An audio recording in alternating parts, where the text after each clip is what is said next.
हिजाज़ मुक़द्दस की ज़मीन पर बना खाना काबा, जिसको बैतुल्लाह भी कहा जाता है, दुनिया में सबसे बड़ी मरकज़ी मजहबी जगह है, जिसकी तरफ मुंह करके करोड़ों मुसलमान नमाज अदा करके अपने खालिकी हकीकी की तरफ रुजू करते हैं। और बेशक वो अल्लाह ही उनका खालिक, राज़िक और हर चीज़ पर कादिर है। दोस्तों, खाना काबा को जब अल्लाह सुब्हानहू व तआला के हुक्म से हज़रत इब्राहीम अलैहिस्सलाम और हज़रत इस्माईल अलैहिस्सलाम ने तामीर किया, तो अल्लाह के हुक्म से अल्लाह की इबादत का मरकज़ ठहरा और आज तक मरकज़ है और क़यामत तक रहेगा। दुनिया की इस मुक़द्दस तरीन जगह के बारे में हर कोई जानता है और इसकी तस्वीर हर मुसलमान के घर की जीनत है, क्योंकि मुस्लिम अकीदा के मुताबिक खाना काबा अल्लाह का घर है और मुसलमान इसी से लिपट लिपट कर अपने रब की रहमत तलब करते हैं। और इसमें राई बराबर भी शक नहीं कि वो रब अपने बंदे की ज़रूर सुनता है। दोस्तों, आज की इस वीडियो में हम आपको खाना काबा के मुतालिक 10 ऐसे हक़ाइक़ के बारे में आगाह करेंगे जिसके बारे में शायद बहुत कम लोग जानते हों, और हमें उम्मीद है कि ये वीडियो देखकर आपके इल्म में ज़रूर इजाफा होगा।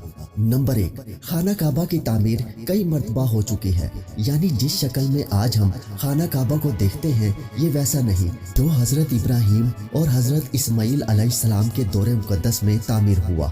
मुख्तलिफ अदवार में मौसमी हालात और वाक़यात की वजह से खाना काबा की तामीर बहुत मरतबा की जा चुकी है, और नबी पाक हज़रत मोहम्मद सल्लल्लाहु अलैहि वसल्लम की नबूवत के दौर से पहले भी खाना काबा की तामीर की गई। खाना काबा की आखिरी तामीर और मुरम्मत 1996 में हरमैन शरीफैन शाह फहद बिन अब्दुल अजीज के दौरे हुकूमत में की गई। तब खाना काबा के साथ जुड़े इजाफी पत्थरों को हटा दिया गया और इसकी बुनियादों को मजबूत करके नई छत भी डाली गई, और तब से लेकर आज तक खाना काबा में किसी किस्म की कोई मुरम्मत नहीं की गई। और 1996 में की जाने वाली तामीर 400 साल के बाद होने वाली पहली तामीर थी। नंबर 2, आज हमारे सामने खाना काबा की जो इमारत हमें दिखाई देती है वो असल में वैसी नहीं थी। हकीकत में खाना काबा की इमारत एक मुस्ततील शक्ल में थी, लेकिन जब हजूर नबी करीम हज़रत मोहम्मद सल्लल्लाहु अलैहि वसल्लम के दौरे मुक़द्दस में खाना काबा की तामीर की गई, तो हिजाज़ मुक़द्दस के तमाम कबीलों के सरदारों ने ये फैसला लिया कि खाना काबा की तामीर सिर्फ हलाल तरीके से कमाए गए पैसों से ही की जाएगी, लेकिन शराब की खरीदो फरोख्त, जुआ और सूद वगैरह की कमाई इसकी तामीर पर नहीं लगाई जाएगी। लेकिन तमाम कबीले वाले हिलाल पैसा इतना भी इकट्ठा न कर पाए कि जिससे खाना काबा की तामीर हो सकती।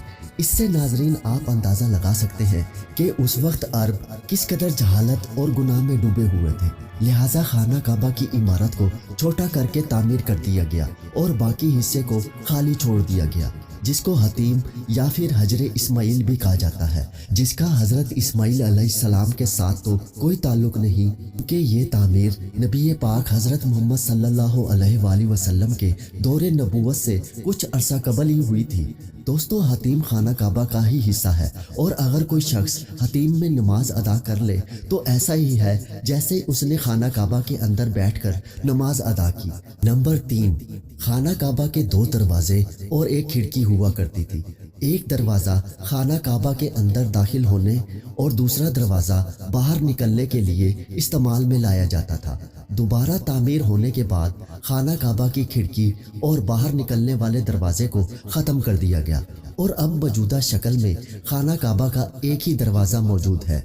नंबर 4, खाना काबा तमाम अवामुन नास के लिए हर वक्त खुला रहता था, यानी कोई भी शख्स किसी भी वक्त चाहे खाना काबा में जा सकता था।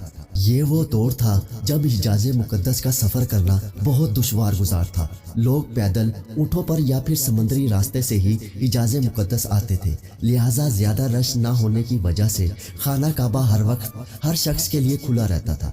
लेकिन जैसे जैसे दुनिया में तरक्की हुई और सफ़र आसान हुआ, तो हिजाज़ मुक़द्दस में रश की शिद्दत की वजह से खाना काबा को आम आवाम के लिए बंद कर दिया गया। अब खाना काबा को साल में सिर्फ 2 मरतबा ही खोला जाता है, और इसमें सिर्फ आला शख्सियात या फिर हुकूमती शाही नुमाइंदे ही दाखिल हो सकते हैं। नंबर 5, खाना काबा पानी में डूब जाता था। जी हाँ नाजरीन, खाना काबा जिस जगह मौजूद है वो एक नशेबी इलाका है, लिहाजा जब बारिश होती तो मक्का के इस सारे इलाके में सैलाब जैसी कैफियत हो जाती और खाना काबा तकरीबन निस्फ हद तक पानी में डूब जाता था। لیکن اگر آپ کے دماغ میں یہ سوال پیدا ہو رہا ہے کہ کیا کعبہ کا طواف رک جاتا تھا، تو اس کا جواب ہے نہیں۔ مسلمان اس سیلابی کیفیت میں بھی تیراکی کر کے خانہ کعبہ کا طواف جاری رکھتے تھے۔ نمبر 6، خانہ کعبہ کی چابیاں آج بھی اسی خاندان کے پاس ہیں جس کو فتح مکہ کے دن نبی پاک حضرت محمد صلی اللہ علیہ وآلہ وسلم نے عطا کی تھی۔ فتح مکہ کے دن جب خانہ کعبہ کی چابیاں آپ کو پیش کی گئیں تو آپ نے بنی شیبہ کے خاندان کے سردار عثمان بن طلحہ کو یہ کہہ کر واپس کر دی کہ یہ چابیاں قیامت تک تمہارے خاندان کے پاس ہی رہیں گی، نہ کہ یہ کہ تم سے یہ جبراً طاقت کے زور پر چھین لی جائے۔ لہٰذا آج بھی خانہ کعبہ کی چابیاں بنی شیبہ خاندان کے پاس ہی ہیں اور وہی ان چابیوں کے روایتی حفاظت دار ہیں۔ نمبر 7، خانہ کعبہ کے اندر کی تعمیر سبز رنگ کے سنگ مرمر سے کی گئی ہے اور درمیان میں چھت کو سہارا دینے کے لیے لکڑی کے 3 ستون بنے ہیں۔ لوگوں کے اندر یہ چاہت بہت شدت سے پائی جاتی تھی کہ خانہ کعبہ اندر سے کیسا دکھتا ہے، تو جب شاہ سلمان بن عبدالعزیز سعودی عرب کے نئے فرما روا بنے تو انہوں نے خانہ کعبہ کا دورہ کیا اور امام کعبہ کے ساتھ خانہ کعبہ کے اندر نماز ادا کی، اور کسی خوش نصیب فوٹوگرافر نے ان تصاویر کو بنایا اور خانہ کعبہ کے اندر کی حقیقی تصاویر بھی لی، جو سوشل میڈیا میں بہت زیادہ شیئر کی گئی۔ نمبر 8، خانہ کعبہ ایک نہیں دو ہے۔ جی ہاں ناظرین، دوسرا خانہ کعبہ زمین پر حجاز مقدس میں بنے خانہ کعبہ کے عین اوپر آسمان میں موجود ہے، جس کو بیت المعمور بھی کہا جاتا ہے، جس کا ذکر نبی پاک حضرت محمد صلی اللہ علیہ وآلہ وسلم نے واقعہ معراج میں بھی کیا ہے۔ آپ صلی اللہ علیہ وآلہ وسلم نے فرمایا، جب مجھے بیت المعمور دکھایا گیا تو میں نے اس کے بارے میں حضرت جبرائیل علیہ السلام سے پوچھا تو انہوں نے جواب دیا کہ حضور یہ بیت المعمور ہے، یعنی فرشتوں کا خانہ کعبہ، جہاں 70,000 فرشتے روزانہ اللہ کی عبادت اور طواف کرتے ہیں، اور جب 70,000 فرشتے عبادت کر کے چلے جاتے ہیں تو ان کی دوبارہ کبھی باری نہیں آتی۔ نمبر 9، دوستو، حجر اسود کو چاندی کے خول میں خانہ کعبہ کے کونے میں نصب کیوں کیا گیا؟